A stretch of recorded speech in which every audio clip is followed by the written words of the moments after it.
میں خاک بشر نامی و مشہور بھی نہ تھا، شعر و سخن کا گھر میں تو دستور بھی نہ تھا، جلتا رہا چراغ کی مانند ہر طرف، بجھنا میرا خدا کو تو منظور بھی نہ تھا۔ سنیں گے دوستو آج کی اس ویڈیو میں عمران پرتاپ علی کی نظم، اس سے پہلے ایک بہترین بات سنتے ہیں۔ ڈھونڈتا پھرتا ہوں میں اقبال اپنے آپ کو، آپ ہی گویا مسافر آپ ہی منزل ہوں میں۔ چلیے پھر سنتے ہیں عمران پرتاپ علی کی نظم۔ تو آپ سے گزارش ہے ویڈیو کو لائک کیجیے اور چینل کو ضرور سبسکرائب کیجیے آپ سے جوڑنے کے۔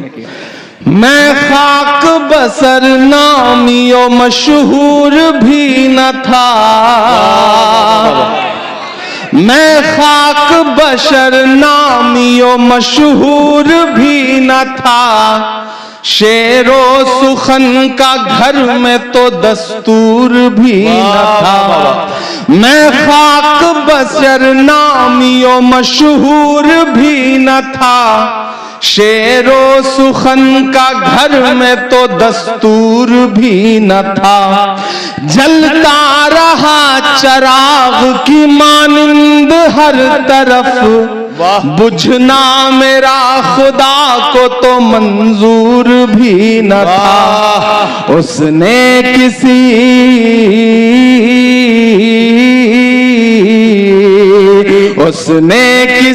مقام پہ بجھنے نہیں دیا، وَتُعِزُّ مَن تَشَاءُ وَتُذِلُّ مَن تَشَاءُ، اس نے کسی مقام پہ بجھنے نہیں دیا، وَتُعِزُّ مَن تَشَاءُ وَتُذِلُّ مَن تَشَاءُ، میں خاک بشر نامی و مشہور بھی نہ تھا، شعر و سخن کا گھر میں تو دستور بھی نہ تھا، جلتا رہا چراغ کی مانند ہر طرف، بجھنا میرا خدا کو تو منظور بھی نہ تھا، اس نے کسی مقام پہ بجھنے نہیں دیا، وَتُعِزُّ مَن تَشَاءُ وَتُذِلُّ مَن تَشَاءُ، میرے مخالفین بھی سمجھیں یہ فلسفہ، وَتُعِزُّ مَن تَشَاءُ وَتُذِلُّ مَن تَشَاءُ، میرے مخالفین بھی سمجھیں یہ فلسفہ، وَتُعِزُّ مَن تَشَاءُ وَتُذِلُّ مَن تَشَاءُ، کہ باغی مزاج تھا تو سیاست خلاف تھی، حاکم خلاف تھے تو حکومت خلاف تھی، باغی مزاج تھا تو سیاست خلاف تھی، حاکم خلاف تھے تو حکومت خلاف تھی، کشتی بھنور میں تھی میری قسمت خلاف تھی، اور اس پہ ناخداؤں کی نیت خلاف تھی، لیکن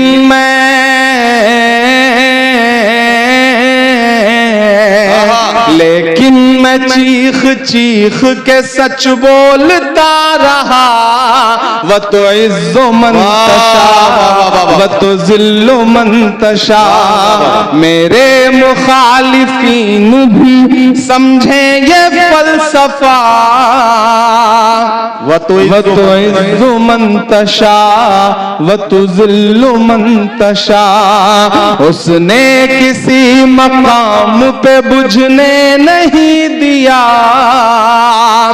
وَتُعِزُّ مَن تَشَاءُ وَتُذِلُّ مَن تَشَاءُ۔ دوستو نظم سننے کے بعد آپ اپنی رائے میں کیا کہنا چاہتے ہیں وہ نیچے کمنٹ باکس میں ضرور بتائیے۔ دوستو منتخب احادیث کتاب سے قرآن کریم کے فضائل سنتے ہیں۔ حضرت ابو سعید خدری رضی اللہ عنہ فرماتے ہیں کہ میں فقراء مہاجرین کی ایک جماعت میں بیٹھا ہوا تھا، ان لوگوں کے پاس اتنا کپڑا بھی نہ تھا کہ جس سے پورا بدن ڈھانپ لے۔ بعض نے بعض کی آڑ لی ہوئی تھی اور ایک صحابی رضی اللہ عنہ قرآن شریف پڑھ رہے تھے کہ اس دوران رسول اللہ صلی اللہ علیہ وسلم تشریف لے آئے اور بالکل ہمارے قریب کھڑے ہو گئے۔ رسول اللہ صلی اللہ علیہ وسلم کی تشریف آوری پر تلاوت کرنے والے صحابی خاموش ہو گئے۔ آپ صلی اللہ علیہ وسلم نے سلام کیا، پھر دریافت فرمایا تم لوگ کیا کر رہے تھے؟ ہم نے عرض کیا رسول اللہ ایک تلاوت کرنے والے ہمارے سامنے تلاوت کر رہے تھے، ہم اللہ تعالیٰ کی کتاب کی تلاوت توجہ سے سن رہے تھے۔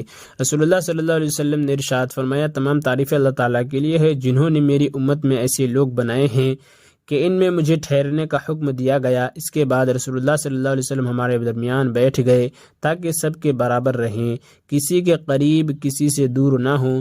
پھر سب کو اپنے ہاتھ مبارک سے حلقہ بنا کر بیٹھنے کا حکم فرمایا، چنانچہ سب حلقہ بنا کر نبی کریم صلی اللہ علیہ وسلم کی طرف منہ کر کے بیٹھ گئے۔ حضرت ابو سعید خدری رضی اللہ عنہ فرماتے ہیں کہ میں نے رسول اللہ صلی اللہ علیہ وسلم کو دیکھا کہ آپ نے مجلس والوں میں میرے علاوہ کسی کو نہیں پہچانا۔ آپ صلی اللہ علیہ وسلم نے ارشاد فرمایا اے فقراء مہاجرین کی جماعت، تمہیں قیامت کے دن کامل نور کی خوشخبری ہو، اس بات کی بھی کہ تم مالداروں سے آدھے دن پہلے جنت میں داخل ہوں گے، یہ آدھا دن 500 سال کا ہوگا۔ فائدہ حضرت ابو سعید خدری رضی اللہ عنہ کو پہچاننے اور باقی لوگوں کو نہ پہچاننے کی شاید یہ ہوگی کہ رات کا اندھیرا تھا اور حضرت ابو سعید خدری رضی اللہ عنہ چونکہ آپ سے قریب تھے اس لیے آپ نے ان کو پہچان لیا۔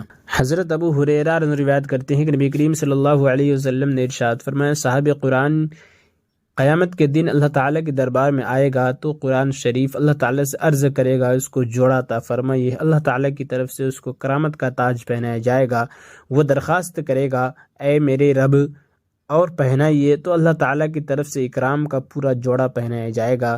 پھر وہ درخواست کرے گا اے میرے رب اس شخص سے راضی ہو جائیے، تو اللہ تعالیٰ اس سے راضی ہو جائیں گے۔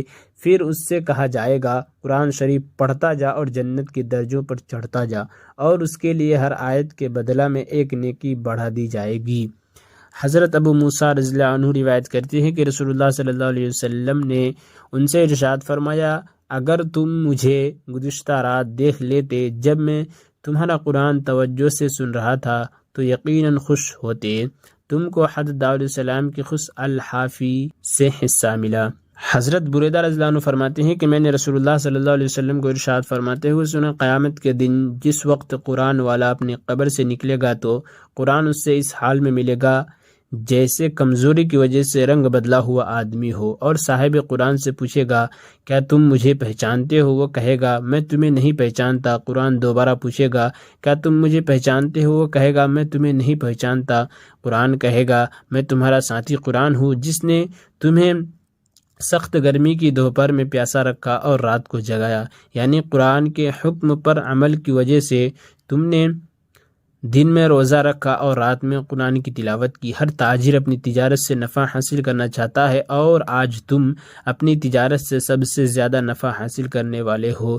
اس کے بعد صاحب قرآن کو دائیں ہاتھ میں بادشاہت دی جائے گی اور بائیں ہاتھ میں جنت میں ہمیشہ رہنے کا پروانہ دیا جائے گا۔ اس کے سر پر وقار کا تاج رکھا جائے گا اور اس کے والدین کو 2 ایسے جوڑے پہنائے جائیں گے جس کی قیمت دنیا والے نہیں لگا سکتے۔ والدین کہیں گے ہمیں یہ جوڑے کس وجہ سے پہنائے گئے ہیں؟ ان سے کہا جائے گا تمہارے بچے کی قرآن حفظ کرنے کی وجہ سے۔ پھر صاحب قرآن سے کہا جائے گا قرآن پڑھتا جا اور جنت کے درجوں اور بالا خانوں پر چڑھتا جا، چنانچہ جب تک وہ قرآن پڑھتا رہے گا چاہے روانی سے پڑھے چاہے ٹھہر ٹھہر کر پڑھے، وہ جنت کے درجوں اور بالا خانوں پر چڑھتا جائے گا۔ اور عمران پرتاپ گڑھی سے جڑی خبروں اور نظموں کے لیے ہمارے اس چینل کو ضرور سبسکرائب کریں۔ ملتے ہیں کسی اور ویڈیو میں سے نئی نظم اور نئی خبروں کے ساتھ، تو جب تک کے لیے دیجیے مجھے اجازت اور رکھیے اپنا خیال۔ آپ دیکھ رہے تھے سنہرے لفظ اور میں آپ کے ساتھ محمد ثاقب۔ السلام علیکم۔